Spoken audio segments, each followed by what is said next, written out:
가만히 있으면 중간은 간다? 아니요. 자본주의에서 가만히 있는 건 뒤처지고 있다는 뜻입니다. 혹시 나는 투기 안 해. 성실하게 저축만 했어 라며 안심하고 계신가요? 냉정하게 말씀드리겠습니다. 여러분이 땀 흘려 일하는 속도보다 자산 가치가 오르는 속도가 훨씬 빠릅니다.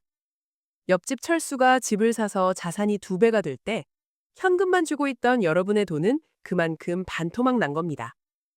숫자는 그대로일지 몰라도 구매력은 이미 쓰레기가 되어가고 있죠. 마치 미친 듯이 뒤로 도는 런닝머신 위에서 난 가만히 서 있을래 라고 고집 부리는 것과 같습니다. 결과는 낙오뿐입니다.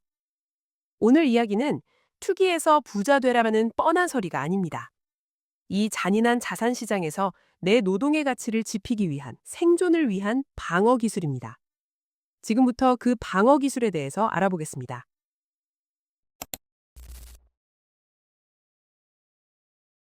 많은 분들이 뉴스를 보며 디데이를 기다립니다.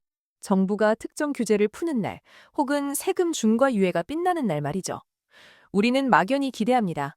정부가 규제를 풀면 시장에 매물이 쏟아져 나오고 자연스럽게 가격 경쟁이 붙어서 집값이 잡히겠지? 라고요. 하지만 죄송하게도 자산시장의 메커니즘은 우리의 도덕적 기대와 정반대로 움직입니다. 전문가들의 분석을 종합해보면 정책의 변화가 곧바로 하락장으로 이어질 확률은 극히 낮습니다. 왜일까요? 여기에는 심리라는 거대한 변수가 숨어 있기 때문입니다. 규제가 강할 때를 생각해봅시다. 자산가들은 세금이 무서워서 집을 팔까요? 아니요. 오히려 지금 팔면 세금으로 다 뜯긴다는 생각에 매물을 걷어들이고 버티기에 들어갑니다.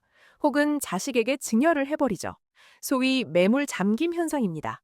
반대로 정부가 규제를 풀어주면 어떻게 될까요? 매수 대기자들은 이것을 이제 집을 사도 안전하구나, 정부가 거래를 터주는구나 라는 긍정적 시그널로 해석합니다. 결국 정책은 시장이 달리는 속도를 조금 늦추거나 잠시 멈추게 할 수는 있어도 거대하게 흐르는 강물의 방향을 거꾸로 돌리지는 못합니다.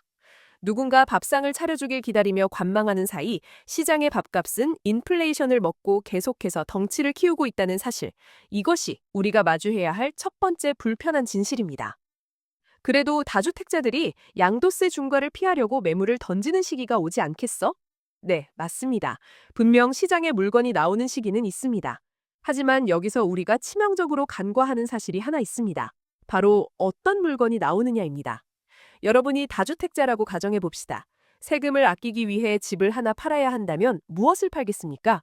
앞으로 더 오를 것 같은 강남의 똘똘한 한 채를 팔까요? 아니면 상대적으로 덜 오르고 관리하기 귀찮은 지방의 못난이 물건일까요? 당연히 후자입니다. 자산가들은 바보가 아닙니다. 가장 가치가 떨어지는 것부터 정리하고 알짜배기는 끝까지 움켜쥐는 것이 투자의 정석입니다.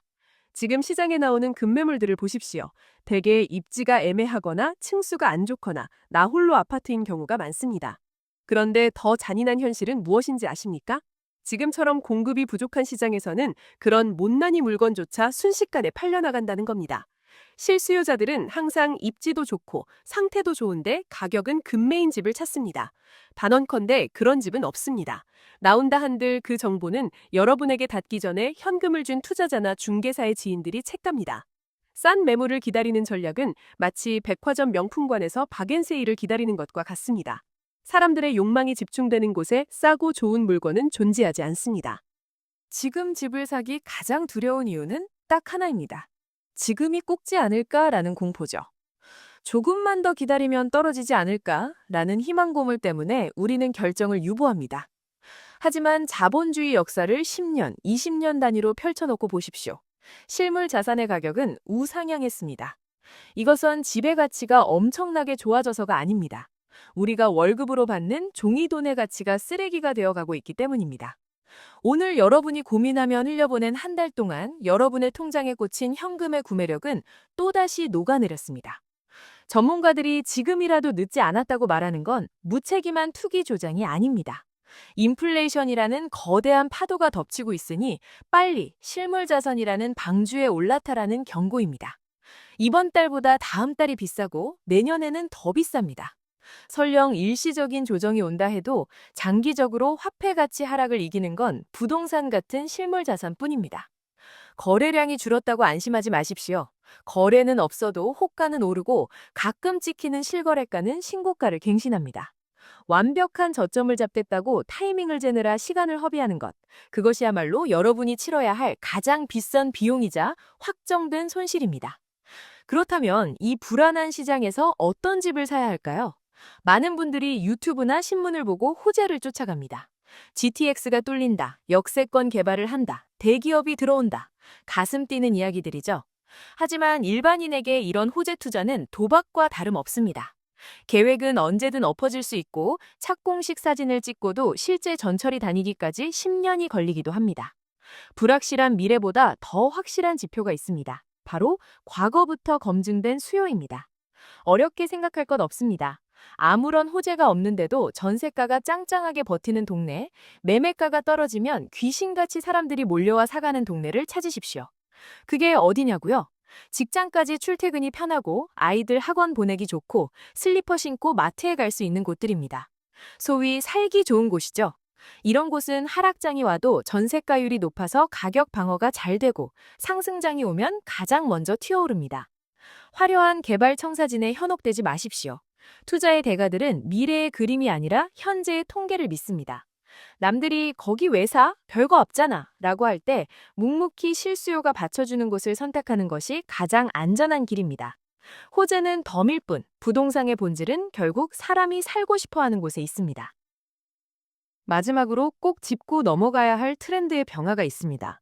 과거에는 무조건 신축이 정답이었습니다. 새 아파트면 입지가 좀 떨어져도 가격이 폭등했죠. 하지만 지금은 분위기가 달라졌습니다. 단순히 집 내부가 깨끗한 것보다 내가 사는 동네의 수준과 쾌적성이 집값을 결정하는 핵심 키가 되었습니다. 생각해 보십시오.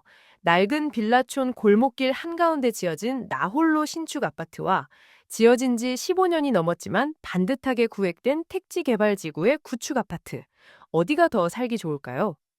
요즘 젊은 부부들은 집안의 인테리어보다 유모차를 끌고 안전하게 산책할 수 있는 넓은 인도, 유해시설 없는 깨끗한 상권, 단지 내 조경을 더 중요하게 생각합니다. 이것이 바로 쾌적성의 프리미엄입니다. 집 안에 낡은 싱크대는 내 돈 3천만 원이면 호텔처럼 바꿀 수 있습니다. 하지만 내 집 앞에 좁은 도로나 부족한 공원, 위험한 통학로는 내 돈 3억을 들여도 못 바꿉니다. 입지의 격차가 신축의 프리미엄을 압도하는 시대입니다. 집을 보러 가실 때 평면도만 보지 마시고 반드시 동네 한 바퀴를 돌아보십시오. 그 동네의 쾌적함이 곧 여러분 자산의 미래 가치입니다. 서울 핵심지는 이미 내 손을 떠났는데 어떡합니까? 라며 좌절하는 분들 계십니다. 맞습니다. 인정할 건 인정해야 합니다. 하지만 그렇다고 해서 손 놓고 있을 수는 없습니다. 차선책이라도 찾아야 합니다. 전문가들은 조심스럽게 조언합니다. 서울이 안 되면 수도권 외곽의 저평가 지역, 그것도 안 되면 지방의 핵심지나 비규제 지역이라도 보라고 말이죠. 정부는 이런 투자를 싫어하겠지만 우리는 정책 이반자가 아니라 생존을 걱정해야 하는 가장입니다. 가만히 앉아 벼락거지가 되는 것보단 욕을 먹더라도 내 자산을 지키는 게 낫지 않겠습니까? 핵심은 현금, 원화 포지션을 줄이고 실물 자산 포지션을 늘리는 것입니다. 아파트가 너무 비싸다면 입지 좋은 오피스텔 같은 대체재를 찾거나 일시적 1가구 2주택 비과세 전략을 활용해서라도 시장에 발을 담그고 있어야 합니다. 완벽한 한 방을 노리며 전세살이를 고집하지 마십시오. 조금 부족하고 조금 낡았더라도 내 명의의 등기 하나를 갖는 것. 그것이 거센 인플레이션 파도에 휩쓸려 떠내려가지 않게 해줄 유일한 구명조끼입니다. 이건 투기가 아니라 나와 내 가족을 지키기 위한 방어적 이동입니다. 오늘의 이야기를 정리하겠습니다. 자산 시장은 도덕적이지도 공평하지도 않습니다. 집값이 너무 비싸니 떨어져야 해. 서민들이 살 수 있는 세상이 와야 해. 라는 우리의 당위와 실제 시장이 움직이는 원리는 철저히 다릅니다. 우리는 그래야 만하는 세상이 아니라 냉혹하게 돌아가는 현실 위에 서 있습니다. 지난 역사를 돌이켜보면 지금은 거품이다, 곧 폭락한다고 외쳤던 비관론자들은 대중의 인기와 명성을 얻었습니다. 하지만 정작 부를 얻은 건 그 소음 속에서도 묵묵히 자산을 매수하고 버텨낸 낙관론자들이었습니다. 아무것도 하지 않고 관망만 했던 사람들에게 남은 건 상대적 박탈감과 후회뿐이었죠. 지금 여러분은 어떤 포지션을 취하고 계십니까? 떨어지는 칼날이 무서워 피하고만 계십니까? 아니면 튼튼한 방패라도 하나 장만하려 애쓰고 계십니까? 시장은 기다려주지 않습니다.